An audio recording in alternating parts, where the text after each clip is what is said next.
Comment lancer son podcast? Cela fait partie des questions qu'on me pose souvent, comme comment fait-elle pour être aussi radieuse?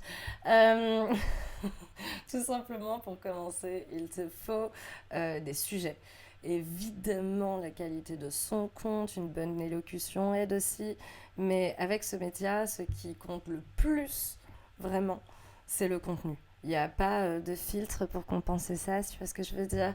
Si c'est boring, les gens vont juste aller écouter autre chose. Donc mon conseil, c'est avant tout et surtout d'écrire.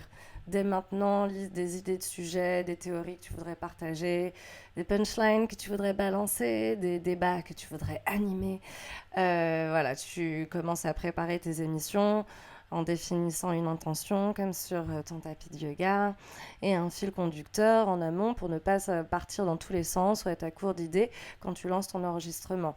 Though, and comme au yoga, c'est parfaitement normal si au début tu tâtonnes et ça part dans tous les sens et tu sais pas très bien ce que tu fais de tes gestes, etc. C'est pas très précis, c'est normal. C'est quelque chose de nouveau. Ça vient avec le temps, avec la pratique. Donc, le mieux, c'est quand même d'écrire un maximum tout ce que tu veux dire. Comme ça, tu es sûr de rien oublier. Et puis, d'organiser un petit peu tout ça pour que ce soit cohérent. L'avantage en faisant comme ça, c'est que même si tout n'est pas parfait comme tu veux dès le premier épisode, genre le son ou la pochette ou le jingle ou je sais pas quoi, ce qui compte c'est que le message y soit et ça c'est l'essentiel. C'est ce que tu diffuses au final.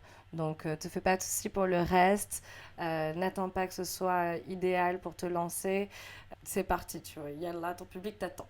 That being said, pour enregistrer, il te faut au moins un micro. Donc tu peux te contenter celui de ton téléphone, il est très bien déjà, ou celui de l'ordinateur, mais effectivement, plus le son est qualitatif, mieux c'est. Plus les gens auront envie de t'écouter et rester sur ton podcast. En tout cas, si le son est mauvais, il faut recommencer, il faut réenregistrer parce que les gens ne t'écoutent pas. J'en ai fait l'expérience avec un épisode qui est exceptionnel, pourtant le 16, que j'ai publié du coup malgré tout, mais le son est pas bon. Donc voilà, la leçon, je l'ai apprise. Personnellement, moi j'ai acheté un Blue Yeti. Il coûte environ 130 €, mais tu peux en trouver en seconde main à très bon prix. Ceci dit, ça m'a pas empêché d'avoir déjà des problèmes de son, des bruits parasites, des problèmes de réglage et autres joyeusetés. Il faut persévérer avec la pratique. Encore une fois, comme au yoga, on apprend à prévenir du coup ces problèmes. À chaque fois que l'on fail, on s'organise mieux. Tu vois, à la base, dans les réglages, du coup.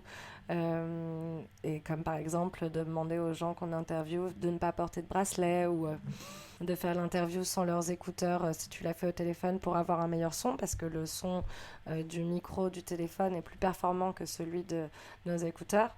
C'est le problème que j'ai eu avec l'épisode 16.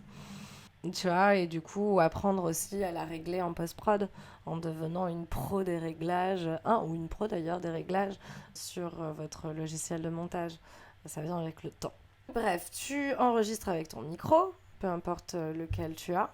Don't worry about it. Encore une fois, le message, c'est le plus important. Donc, une fois que tu as tes enregistrements de fait, tu commences alors la troisième étape qui est la plus longue pour moi. Je précise parce qu'il y en a qui enregistrent et diffusent tel quel, il y en a qui font des directs. Et moi, j'aime passer du temps sur le montage pour toutes sortes de choses, notamment, comme je disais, atténuer les bruits parasites dans la mesure de mes capacités, retirer tous les longs silences, les conversations pas intéressantes ou gênantes ou secrètes, censurer les noms, traduire des trucs, ajouter ce que j'appelle des virgules sonores pour mettre du rythme un petit peu dans l'épisode. Cette étape en soi pourrait faire l'objet elle-même d'une vidéo, tellement il y aurait de choses à dire sur le sujet, mais en gros, il s'agit de faire avec le son comme ce qu'on fait avec le texte ou de la vidéo, c'est-à-dire sélectionner, couper, copier-coller, déplacer, modifier.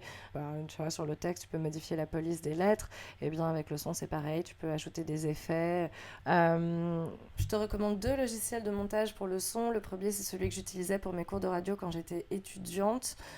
C'est Audacity, donc c'est très bien pour commencer à prendre en main les outils.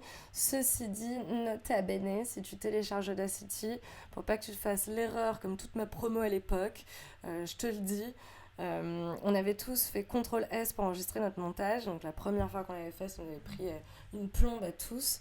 Et on a tout perdu car en fait il fallait exporter et le logiciel il ne faisait pas de sauvegarde. Donc on a tous pleuré, autant te le dire. Bref, donc c'est vraiment pas mal pour commencer sinon, sachant ça. Et si tu as déjà l'habitude des logiciels de la suite Adobe, tu peux te lancer sur leur logiciel de montage de son qui s'appelle Audition. C'est ce que j'utilise pour monter le Time to Bloom podcast depuis 2017. Et pour faire simple, le logiciel te permet de juxtaposer les ondes de son comme des calques sur Photoshop, si ça te parle. Quand tu cliques sur Play, en fait, le logiciel joue toutes les ondes qui sont sur le passage du marqueur de temps et tu peux régler les niveaux de son de toutes les ondes en cliquant sur la ligne jaune qui indique le volume de chaque onde. Tu me suis ? Donc chaque onde a sa ligne de son et tu cliques dessus, ça te met une petite encre et à chaque fois que tu cliques dessus, ça te met une autre encre et du coup tu peux jouer avec les levels. Donc tu peux monter tout en haut, tout en bas, faire des fondus pour... genre c'est comme ça que je fais les traductions. Si tu écoutes le Time to Bloom podcast, tu sais que parfois quand je fais des traductions, quand je mets le passage de l'extrait que j'ai envie de jouer en anglais et je baisse le son pour faire une fondue avec ma voix qui prend elle plus d'espace dans le son. Et du coup, fait la traduction et inversement, à la fin, je baisse ma voix et je fais remonter le son de l'extrait original. Bref, pour le montage, ma méthodologie est la suivante. J'écoute une première fois l'enregistrement. Je clique à chaque fois sur la lettre M sur mon clavier pour ajouter des marques au fur et à mesure de l'écoute sur l'onde et je les renomme pour m'y retrouver.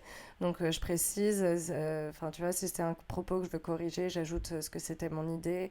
Si c'était un extrait que je voulais ajouter, je nomme l'extrait directement, comme ça j'oublie pas. Si c'est un témoignage aussi, je note le nom de la personne. Ensuite, j'enregistre ce que j'ai besoin d'enregistrer du coup à ajouter et j'incorpore tous les éléments. Donc les enregistrements supplémentaires, les extraits, les témoignages, etc. J'écoute à nouveau pour vérifier que tout est parfait, mais encore une fois, la perfection n'existe pas. Donc il y a plein de coquilles dans le Time to Bloom podcast. D'ailleurs, ça pourrait être un jeu de les trouver, comme dans Oui Charlie. Ensuite, j'ajoute mon introduction et ma conclusion avec mon jingle. J'exporte le tout. Ça prend du temps, hein. N'attends pas de toi de faire ça en une demi-heure, ni en une demi-journée. Peut-être au début, tu passeras du temps. Ça me rappelle quand mon père avait découvert Photoshop à l'époque. J'étais très petite, j'avais passé la nuit à essayer de détourer une carotte, ça rendait fou. L'étape suivante, c'est de diffuser. Pour cela, j'ai choisi SoundCloud car il permet de générer un flux RSS qui me permet de diffuser le Time to Bloom podcast sur Spotify et sur iTunes Podcast également. Je suis passée en abonnement premium il y a quelques temps de ça déjà pour que tous mes épisodes restent disponibles à l'écoute. Sinon, ils ont une limite. Mais au début, tu peux commencer en version gratuite, du coup, tes premiers épisodes sans problème. Et voilà, ensuite, il ne te reste plus qu'à partager ton épisode sur tous tes réseaux, en parler à tes amis, leur demander de partager également, etc. pour être écouté, parce que c'est quand même un peu le but du jeu, sinon tu parles tout seul dans ton salon. Voilà, j'espère que cette vidéo t'a motivé à podcaster, c'est un média exceptionnel. J'ai hâte de t'entendre, n'hésite pas à m'envoyer le lien vers ta première émission. Bloom!